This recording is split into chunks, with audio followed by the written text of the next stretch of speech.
La tierra se sacudió. Los poderosos temblores repercutieron en la ciudad entera, derrumbando edificios y casas. Hospitales e iglesias fueron reducidas a escombros. El terremoto en El Salvador, en febrero 2001, mató instantáneamente a 3.000 personas. Miles se quedaron sin hogar. Los equipos de rescate trabajaron incansablemente día y noche en busca de víctimas. Solo encontraron vivas a unas cuantas. Después de 4 días de cavar continuamente, estaban listos a dar por terminada la búsqueda, cuando alguien notó un brazo a medio enterrar entre los escombros. Fue aún más impresionante cuando el brazo se movió lentamente. El equipo de rescate excavó frenéticamente. Les tomó casi 4 horas desenterrar de entre los escombros a un hombre de mediana edad. Estaba vivo. Había sobrevivido durante 4 días sin alimento ni agua. Más tarde en el hospital, se le preguntó cómo pudo sobrevivir bajo tan asombrosas dificultades. Su respuesta fue: deseaba seguir viviendo, buscaba desesperadamente aire para respirar, no quería morir. Creía que iba a ser rescatado. Amigo que me escuchas, nacimos con el deseo de vivir. Usted y yo lo tuvimos al venir al mundo. Toda persona que ha vivido lo ha tenido. Es probablemente el deseo más enardecido en el hombre. A los seres humanos nos une este deseo común de vivir. Y cuando la vida se ve amenazada, la gente hace cosas increíbles y heroicas para salvar a otros. Quizás se trate de un niño que ha caído a un pozo, o tal vez de personas a bordo de un barco naufragante desamparado en el mar, o por mala ventura de un alpinista indefenso en la peligrosa saliente de una montaña, o tal vez de víctimas atrapadas en los escombros producidos por un terremoto. Pero cuando la vida humana está en peligro, las personas se apresuran a socorrerse unas a otras. Y sin embargo, la verdad en la que ninguno de nosotros quiere pensar, pero que sigue siendo una realidad, es que la vida de absolutamente cada uno de nosotros está en peligro. Y no solamente en peligro, estamos condenados a morir. En Romanos capítulo 6, versículo 23, la palabra de Dios dice: porque la paga del pecado es muerte, pero el don de Dios es vida eterna en Cristo Jesús, Señor nuestro. El pecado es cosa ponzoñosa, es absolutamente mortal, es letal. ¿Por qué? Porque nos separa de la fuente de la vida, Dios mismo, quien nos creó y nos sustenta. Y cada uno de nosotros ha pecado, porque todos pecaron y no alcanzan la gloria de Dios. Romanos 3:23. Romanos 3:10. En adelante dice: no hay justo, ni aun uno. No hay quien entienda, no hay quien busque a Dios. Todos se apartaron, no hay quien haga lo bueno, no hay ni siquiera uno. Nuestros primeros padres, Adán y Eva, de los cuales desciende toda la raza humana, eligieron separarse de Dios al desobedecerlo y seguir sus propios caminos. Romanos 5:12. Así como el pecado entró en el mundo por medio de un solo hombre, y la muerte por medio del pecado, también la muerte pasó a todos los hombres, por cuanto todos pecaron. El resultado natural del pecado es la muerte. El porcentaje de muertes por causa del pecado es total. Adán iba a morir por causa del pecado, y también todos sus descendientes, incluyendo a cada uno de nosotros. Así que todos nos encontramos en un pozo profundo, atrapados e indefensos, condenados a morir hasta que alguien nos rescate. Lo malo es que todos estamos perdidos si alguien no nos salva. La buena nueva es que ese alguien ya hizo provisión para que seamos salvados. Efesios 2, 8 y 9. Porque por gracia sois salvos, por medio de la fe, y esto no de vosotros, pues es don de Dios, no es por obras, para que nadie se gloríe.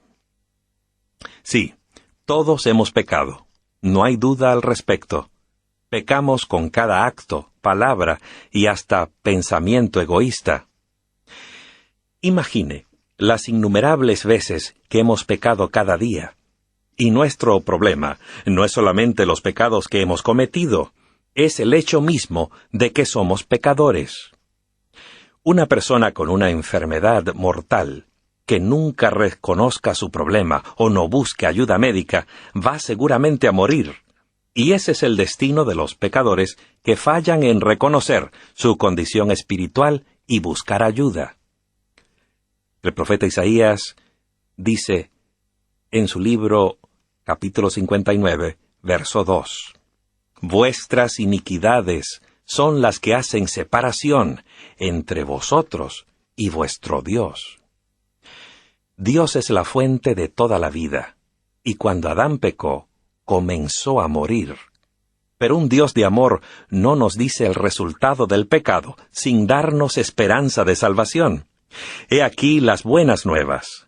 Porque la paga del pecado es muerte, sí, pero el don de Dios es vida eterna en Cristo Jesús, Señor nuestro. Romanos 6:23. La salvación es un regalo. No la merecemos, no la podemos ganar con nuestras propias obras, ni la podemos comprar a ningún precio. La mayoría de las personas creen que los seres humanos reciben perdón y vida eterna haciendo buenas obras.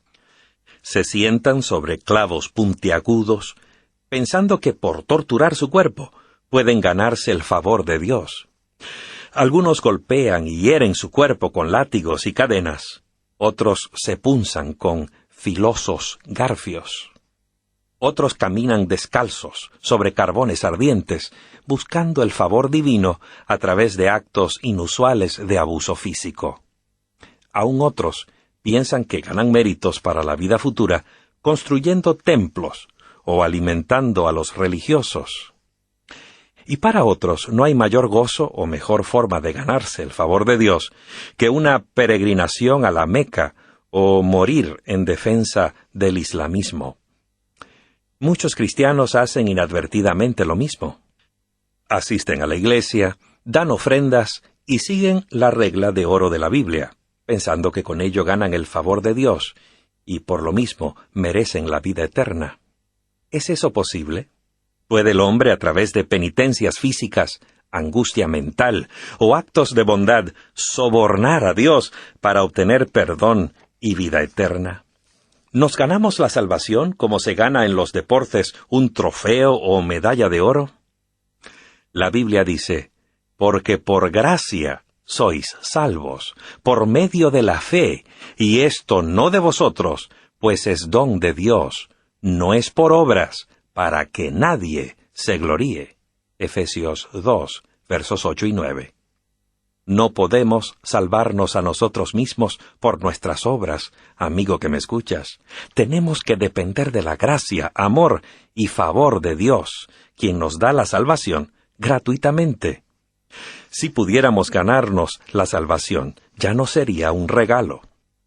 Imagine que su jefe le entrega un sobre y le dice que tiene un regalo para usted. Si usted descubre en él su cheque de pago por las 2 semanas anteriores, ¿podría esto llamarse un regalo? No, pues usted se lo ganó. Pero, ¿por qué el poderoso Dios que rige el universo habría de preocuparse por las personas en un planeta como perdido en las inmensidades del espacio? ¿Por qué simplemente no abandona al ser humano egoísta y rebelde y lo deja sufrir las consecuencias de su pecado? La respuesta se encuentra en la primera carta de San Juan. Dios es amor. Primera de Juan 4:8. Algunos de ustedes son padres. Y algunos de ustedes que me escuchan saben lo que pasa cuando se enferma un bebé y comienza a llorar día y noche. Usted intenta cualquier cosa con tal de mejorar la situación, pero nada parece ayudar. Camina de un lado a otro, le canta al bebé y sigue toda clase de consejos de sus amigos, pero nada funciona. Pero dígame algo. No importa cuán cansado se sienta, no importa por cuánto tiempo el bebé haya estado enfermo, ¿Pensaría alguna vez en regalar ese bebé o dejarlo que sufra solo? No. ¿Por qué no? Porque ama a ese pequeño e indefenso bebé, aún más por causa del dolor y sufrimiento que tiene que soportar. Así es también Dios. Sus hijos del planeta Tierra se enfermaron del mal espiritual del pecado.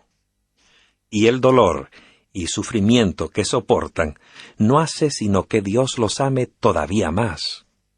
Jamás Dios ha considerado seriamente la idea de abandonarnos. Nunca ha considerado la idea de dejarnos morir y sufrir solos por los resultados de nuestra rebelión.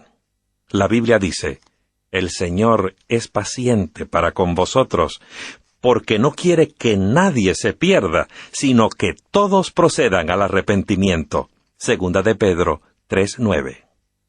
Independientemente de cuán bueno o cuán malo sea usted, Dios lo ama y desea salvarlo. No desea que muera. Sin embargo, todos hemos pecado. Todos nos hemos rebelado contra Dios y hemos quebrantado su ley. Los gobiernos de este mundo no pueden permitir la anarquía y desobediencia y todavía subsistir. Se castiga a los violadores. Pero violar la ley de Dios es aún más serio, porque el pecado nos separa de Dios, el único que puede ayudarnos y salvarnos. Aun cuando Dios es un Dios de amor eterno, es también un Dios de justicia. En el monte Sinaí se describió a sí mismo de la siguiente manera: Jehová, Dios compasivo y clemente, lento para la ira y grande en misericordia y verdad, que conserva su misericordia por 1000 generaciones, que perdona la iniquidad, la rebelión y el pecado, pero que de ninguna manera dará por inocente al culpable. Éxodo 34, versos 6 y 7. ¿Hay alguna solución? ¿Una forma de escape? Sí, hay una forma de escape. El amante Dios del cielo encontró una vía para salvarnos, manteniéndose todavía justo. Encontró un perfecto sustituto para morir en nuestro lugar, pagando la pena de nuestros pecados, a fin de que pudiéramos vivir. Juan, el discípulo amado, lo explica de la manera siguiente: «Porque de tal manera amó Dios al mundo, que ha dado a su Hijo unigénito, para que todo aquel que en él cree no se pierda, mas tenga vida eterna». Jesús vino a este planeta como un hombre, enfrentando los mismos problemas y tentaciones que todo ser humano ha enfrentado y enfrenta. Vivió una vida de perfecta obediencia. Entonces, como representante sin pecado de la raza humana, Cristo voluntariamente tomó sobre sí la culpa de cada persona que viviría en esta tierra y murió en su nombre. Romanos 5:19. El apóstol Pablo escribió: «Porque como por la desobediencia de un solo hombre muchos fueron constituidos pecadores, así también por la obediencia de uno muchos serán constituidos justos». La muerte de Jesús no intentaba de ninguna manera aplacar a un Dios iracundo. Jesús se ofreció a morir para salvarnos de nuestros pecados, y Dios nos amó tanto que estuvo dispuesto a sacrificar a su único Hijo por nosotros. Jesús es el Cordero de Dios, el Cordero del sacrificio. Como pueblo escogido de Dios, los israelitas que caminaban por el desierto, cerca del monte Sinaí, después de haber sido libertados de Egipto por Moisés, veían diariamente en los símbolos y ceremonias una ilustración del plan de Dios para redimir al hombre caído.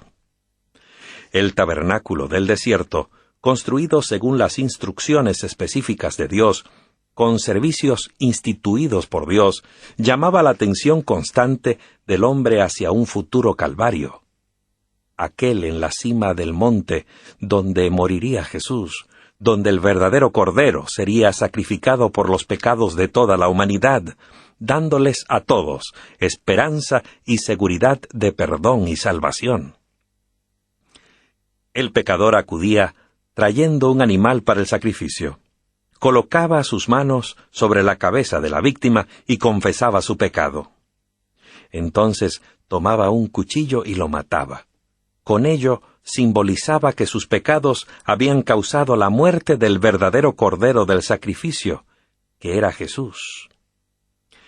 Desagradable, horroroso, sí, pero la cruz del Calvario, que trajo promesa de vida eterna al ser humano, fue todavía más desagradable. Sin embargo, por este acto demostró Dios que el pecado traía muerte, ya para el pecador o para el sacrificio inocente. En los tiempos bíblicos, la gente ofrecía sacrificios para mostrar su fe en la futura muerte del Hijo de Dios, aquel que habría de morir en lugar del hombre como su sustituto. Juan 1:29. Jesús era el verdadero sacrificio. Al acercarse Jesús para ser bautizado, dijo Juan el Bautista, en el mencionado texto: «He aquí el Cordero de Dios, que quita el pecado del mundo». Qué paradoja, que algunos de los hombres que vino a salvar se confabularon para matarlo. Jesús fue azotado, ridiculizado y sentenciado a ser crucificado, una de las formas de ejecución más crueles. Y sin embargo, la Biblia dice que aquel que no cometió pecado, ni fue hallado engaño en su boca, murió en esa cruz. Cristo fue crucificado en la época de Pascua. Era costumbre de los dirigentes romanos que durante esas festividades, como muestra de buena fe, se pusiera en libertad a un criminal. La turba prefirió a Barrabás y dejó morir a Jesús. Jesús fue identificado con los pecadores durante su muerte. Fue crucificado en medio de 2 ladrones. Y al llevar sobre sí los pecados de todo el mundo, clamó: Dios mío, ¿por qué me has desamparado? Sintió la terrible separación que produce el pecado. Jesús no podía sufrir la agonía de la separación de su Padre. Eso le quebrantó el corazón. La turba gritaba: «A otros salvó, a sí mismo no se puede salvar». Marcos 15:31. Y era verdad. No podía salvarse a sí mismo a la vez que salvar a los otros. Era Dios, pagando el precio por una raza perdida a causa de una ley quebrantada. Era la paga del pecado. Así fue como Dios, con un amor que no podía ser satisfecho hasta que el hombre fuese restaurado a su familia, dio a su propio Hijo para morir en lugar del hombre como su sustituto. Jesús fue tratado como nosotros merecíamos ser tratados, a fin de que pudiéramos nosotros recibir el trato que Él merece. Fue condenado por nuestros pecados y sufrió nuestra muerte a fin de que pudiéramos tener vida eterna. De esta manera Dios podía darnos vida eterna y todavía ser justo. No por ninguna cosa buena que hayamos hecho, sino porque Dios puede darnos crédito por lo que Cristo hizo, por la vida perfecta que Él vivió. Pablo el apóstol a los gentiles dijo: «Porque por gracia sois salvos, por medio de la fe». Esta fe es el centro mismo de la salvación. Cuando el carcelero de Filipos le preguntó al apóstol Pablo qué debía hacer para ser salvo, el apóstol le contestó: «Cree en el Señor Jesús, y serás salvo». Hechos 16:31. Sin embargo, no basta con creer simplemente que Cristo vivió en esta tierra. Eso no es una fe que pueda salvarnos. Se necesita algo más. Santiago 2:19 advierte: «También los demonios creen y tiemblan». Creer en Jesús significa más que reconocer que murió hace casi 2000 años. La Biblia dice: «Confía en Jehová con todo tu corazón y no te apoyes en tu propia inteligencia». Proverbios 3, versos 5 y 6. Reconócelo en todos tus caminos, y Él enderezará tus sendas. Amigo que me escuchas, ¿confías en Él? ¿Realmente confías en Él? ¿Lo suficiente como para dejar que controle tu vida? Una fe salvadora significa confianza en el sacrificio de Cristo como pago suficiente, completo, por el precio de cada pecado que hayamos cometido. Significa creer que no es lo que hacemos lo que nos salva, sino aquello que Cristo hizo por nosotros en el Calvario. Ningún ser humano se puede jactar de que puede salvarse a sí mismo. Toda la gloria corresponde a Dios. La gracia es la parte de Dios y la fe la parte nuestra. Todo depende de confiar en Dios, permitiéndole voluntariamente que tome la dirección o conducción de nuestra vida. Es muy sencillo recibir por completo la salvación. Sin embargo, muchos la hacen parecer difícil y complicado. La pregunta que debemos hacernos es la misma que hizo el carcelero de Filipos cuando clamó ante el apóstol Pablo y Silas la terrible noche en que un terremoto abrió las puertas de la cárcel. ¿Qué debo hacer para ser salvo? Hay solamente 4 hechos en relación con la salvación que usted debe conocer para ser salvo. Solamente 4. El primero, la salvación es un don gratuito. Repetimos el versículo que hemos ya citado varias veces. Pablo dice, porque por gracia sois salvos, por medio de la fe, y esto no de vosotros, pues es don de Dios, es decir, regalo de Dios, no es por obras, para que nadie se gloríe.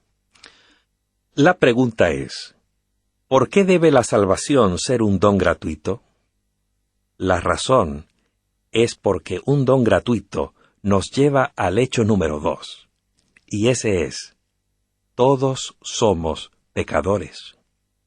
Romanos 3:23 dice, porque todos pecaron y no alcanzan la gloria de Dios.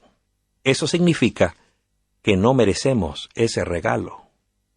No merecemos la salvación. No la merezco porque he pecado.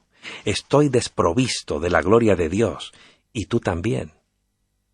Amigo que me escuchas, si la salvación dependiera de que sea bueno por mi propio esfuerzo, entonces nunca podría obtenerla, porque he pecado. Nunca podré ser por mí mismo suficientemente bueno. Esa es exactamente la razón por la que la salvación tiene que ser un don gratuito, dado gratuitamente. Yo no puedo ganármelo, y no la merezco. Todos hemos pecado, y estamos destituidos de la gloria de Dios. Hecho número 3. El problema.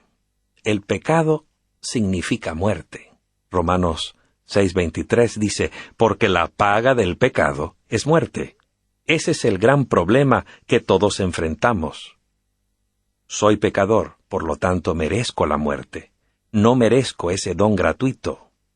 Por eso la salvación tiene que ser un don gratuito, porque todos hemos pecado y estamos destituidos de la gloria de Dios.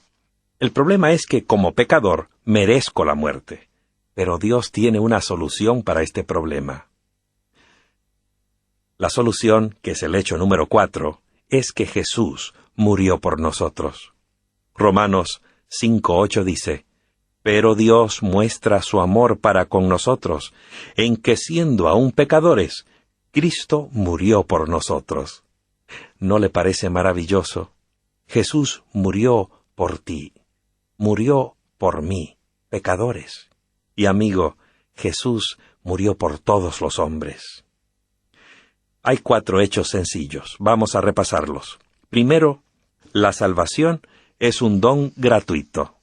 Segundo, todos hemos pecado. El problema, entonces, número 3, es que el pecado significa muerte para nosotros. Pero hay una solución, es el hecho número 4. Jesús murió por nosotros, lo cual nos asegura vida, si lo aceptamos como nuestro Salvador. Cuando éramos aún pecadores, Jesús murió por nosotros. ¿Lo amamos? ¿Lo amamos porque haya muerto por nuestros pecados? ¿Lo amas tú, amigo que me escuchas? ¿Aprecias ese regalo de la salvación? Es posible que te preguntes, ¿cómo puedo recibir ese regalo? La Biblia nos da la respuesta en Apocalipsis 3, verso 20. Jesús dice, «He aquí yo estoy a la puerta y llamo». Amigo que me escuchas, ese único que da la vida eterna, está tocando a la puerta de tu corazón. ¿Lo dejarás afuera o lo invitarás a entrar? Por supuesto, si abres la puerta y lo invitas a entrar, como puedes ver, al recibir a Jesús, vas a recibir el regalo de la vida eterna que Él te trae. ¿No te parece maravilloso? Jesús desea venir a nuestras vidas. Corresponde entonces que nosotros lo invitemos a entrar. Así es como aceptamos ese don gratuito. Simplemente le decimos a Jesús, «Gracias, Jesús, ven a mi vida, ven a mi corazón, toma dirección de mi vida, toma control de mi corazón». Y cuando Jesús viene, lo aceptamos como nuestro amigo, como Salvador y como Señor y Maestro. Dos cosas importantes pasan cuando le pedimos a Jesús que esté en nuestro corazón, cuando lo aceptamos en nuestra vida. Primero, confesamos nuestros pecados y recibimos su perdón. Primera de Juan 1:9 asegura, «Si confesamos nuestros pecados, Él es fiel y justo para perdonar nuestros pecados y limpiarnos de toda maldad». Amigos, esta es una hermosa promesa. No importa qué hayamos hecho o dónde hayamos estado, no importa qué clase de vida hayamos vivido, aun cuando hayamos sido los más terribles pecadores, podemos venir a Jesús y aceptar ese regalo inmerecido de la salvación. Podemos confesar nuestros pecados y recibir completo y total perdón. La Biblia nos dice que Jesús arroja nuestros pecados al fondo del mar, para nunca más recordarlos. Amigos, cuando Jesús perdona, también olvida. ¿Hay algún pecado que le has confesado a Dios por el cual aún te sientes condenado y lleno de culpa?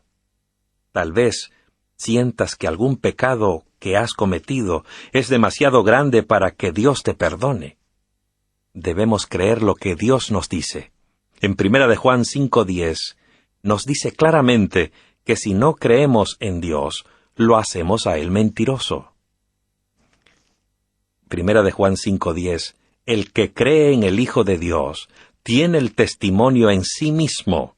El que no cree a Dios le ha hecho mentiroso, porque no ha creído en el testimonio que Dios ha dado acerca de su Hijo. Cuando Jesús promete que perdonará nuestros pecados y quitará de nosotros la culpa, eso es exactamente lo que hará. Cuando Jesús perdona, olvida, y eso es lo que debemos hacer también nosotros. Eso mismo dice el apóstol Pedro en Hechos 3:19. Por tanto, arrepentíos y convertíos, para que sean borrados vuestros pecados. Si acudimos a Jesús, aceptamos su don gratuito de salvación, lo invitamos a nuestra vida, lo primero que sucede es que Él nos perdona y nos limpia, nos lava y arroja nuestros pecados a lo profundo de la mar. ¿No te parece maravilloso? Tal promesa hace que ames a tu Salvador, que es también el mío. Hay algo más que sucede cuando invitamos a Jesús a morar en nuestro corazón. Él nos da el poder para vencer nuestros pecados y llegar a ser más semejantes a Él al seguir sus pisadas. El ladrón no hurta más. El mentiroso deja de mentir. El alcohólico no bebe más. Juan 1:12 dice, «Pero a todos los que le recibieron, les dio derecho de ser hechos hijos de Dios, a los que creen en su nombre». Él nos dará el poder de convertirnos en sus hijos e hijas. Ya no estaremos más controlados por Satanás, ya no seremos hijos de las tinieblas. Él nos dará el poder de caminar en sus huellas. Al creer en Él y aceptar su regalo de salvación, nos dará el poder de ser vencedores. Si tambaleamos y caemos, después de haber recibido el regalo, Él nos perdona una y otra vez. Entonces nos da el poder para vencer, creciendo más y más a semejanza de Jesús. Es un proceso de crecimiento, el aprender a tener fe y confianza en Jesús nuestro Salvador. Tal vez no seamos aún perfectos, pero seremos perdonados. Satanás ya no es nuestro amo. Jesús, entonces, es nuestro Señor. Como puede verse a la luz de las Escrituras, creer significa tener fe y confianza y aceptar ese regalo de salvación. Él nos perdona nuestros pecados y nos da también el poder de seguir sus pasos. Cuando respondemos a su toque en la puerta de nuestro corazón y lo invitamos a entrar, Jesús limpia nuestro corazón pecaminoso y nos perdona. Nos da el poder de cambiar, de ganar la victoria sobre el pecado y de llegar a ser más y más semejantes a Él. Y cuando Jesús vive en nosotros, podemos saber con absoluta certeza que tenemos la vida eterna. ¿Lo sabes tú, amigo que me escuchas? No tenemos que preocuparnos de si seremos salvos y si viviremos para siempre con Jesús. El que tiene al Hijo, tiene la vida. El que no tiene al Hijo de Dios, no tiene la vida. Primera de Juan 5, 12 y 13. Estas cosas os he escrito a vosotros, sigue diciendo el apóstol Juan, que creéis en el nombre del Hijo de Dios, para que sepáis que tenéis vida eterna. Jesús desea que sepamos aquí y ahora que tenemos vida eterna. Podemos saber aquí y ahora que si invitamos a Jesús a nuestro corazón, recibimos la seguridad de nuestra salvación. Jesús extiende esta invitación a todos, en todas partes, a fin de que todo aquel que en Él cree no se pierda, mas tenga vida eterna. Dios puede convertir en victoria la situación más desesperada. Ninguna vida es demasiado mala, ningún pecado es tan grande como para que Cristo no pueda perdonarlo. El 31 de diciembre de 1995, John Clancy, un bombero veterano de Nueva York, condujo a su equipo hasta un edificio de apartamentos en llamas, en un mal reputado distrito de Manhattan, afectado por las drogas. El fuego se salía de control, y los bomberos estaban muy preocupados porque hubiese alguien todavía dentro del edificio. Aun cuando los únicos que lo usaban eran vagabundos, drogadictos, alcohólicos y prostitutas. De todas maneras, Clancy y sus colegas decidieron atravesar el llameante infierno para conducir una operación de búsqueda y rescate. El edificio estaba lleno de humo, haciendo completamente nula la visibilidad. Los bomberos estaban arriesgando su vida al tratar de encontrar vagabundos que estuvieran usando el edificio como hogar temporario. De pronto, el techo del segundo piso se derrumbó y John Clancy quedó atrapado. Sus colegas se esforzaron febrilmente por librarlo del ardiente holocausto, pero cuando lograron sacarlo, era demasiado tarde. Su cuerpo se había quemado al grado de volverse irreconocible. El último día de 1995 fue el último también en la vida de este valeroso bombero. Dejó atrás con ello a una esposa con 6 meses de embarazo y un futuro que juntos habían planificado. John Clancy creía que cualquier vida era valiosa. Por eso estuvo dispuesto a arriesgar la propia para salvar a cualquiera que se encontrara en el edificio. Dejó la seguridad de su propio hogar por el peligro de un furioso incendio. Penetró en las llamas ardientes para salvar vidas y perdió la propia. Su devoción al deber le costó la vida. No podía quedarse tranquilo cuando sabía que otros estaban muriendo. Cuando se revelaron otros detalles de esta historia, los investigadores descubrieron que se trataba de un incendio premeditado. Edwin Smith, uno de los drogadictos que supuestamente estaba en el edificio, inició el fuego. El hecho es que John Clancy estaba tratando de salvar a aquel que había incendiado el edificio. Dio su vida por un incendiario. Todo un ejemplo de lo que hizo Jesucristo. Jesús dejó la seguridad de su hogar celestial para lanzarse al infierno ardiente de este mundo. Nuestro Salvador colgó de una cruz y las llamas del pecado lo consumieron totalmente. Nosotros pecamos por nuestra propia decisión. Incendiamos este mundo con nuestro temperamento airado, nuestra falta de honradez, adulterio y mentiras. Cristo murió para que nosotros pudiéramos vivir. Sufrió en la cruz la llama ardiente del pecado, a fin de que nosotros no tuviéramos que experimentar las del infierno cuando venga a consumir con fuego el pecado para siempre. Amigo que me escuchas, Jesús anhela ahora darte la seguridad de que puedes vivir para siempre.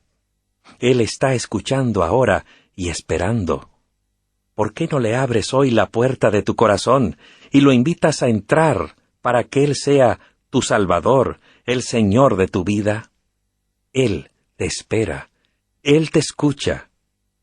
Pero hay una cosa que Jesús nunca hará.